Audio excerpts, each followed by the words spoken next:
নমস্কাৰ। আজি অসমীয়া নতুন বছৰৰ প্ৰথম দিন।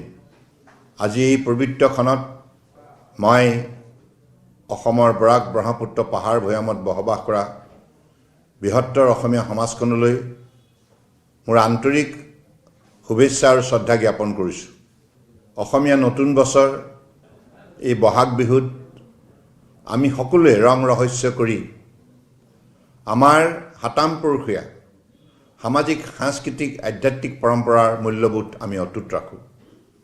এই উৎসৱে আমাক প্ৰকৃতিৰ সুন্দৰ বাতাবৰণ প্ৰদান কৰে।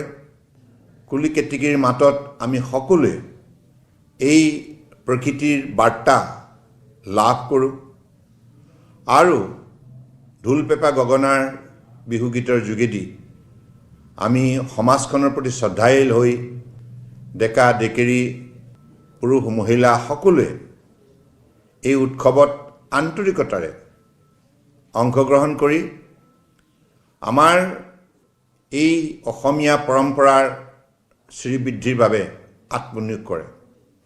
গতিকে মই আজি শুভক্ষণত সকলোৰে মংগল কামনা কৰিছোঁ। জ্যেষ্ঠজনৰ শ্ৰীচৰণত মূৰ দোৱাই আশীষ বিচাৰিছোঁ, যাতে আগন্তুক দিনত আমি আমাৰ ৰাজ্যখনৰ বাবে ৰাষ্ট্ৰখনৰ বাবে নিষ্ঠাৰে কাম কৰি যাব পাৰোঁ। আৰু লগতে এই শুভ মুহূৰ্তত মই ঈশ্বৰৰ ওচৰত প্ৰাৰ্থনা জনাইছোঁ, যাতে আমাৰ অসমীয়া সমাজখন সদায় সৰ্বাংগ সুন্দৰ হৈ থাকক, সুস্থ হৈ থাকক, সবল হৈ থাকক, শক্তিশালী হৈ থাকক আৰু এই বৃহত্তৰ অসমীয়া সমাজখন সকলো সময়তে মিলাপ্ৰীতিৰে আমাৰ মাজত আত্মিক সম্বন্ধ আমি শক্তিশালী ৰূপত গঢ় দিওঁ। এই কামনাৰে পুনৰবাৰ অসমীয়া ৰঙালী বিহুৰ ওলগ যাচিলোঁ আৰু সকলোৱে মংগলময় জীৱন কামনা কৰিলোঁ। ঈশ্বৰে সকলোকে কৃপা কৰক। ধন্যবাদ। জয় আই অসম।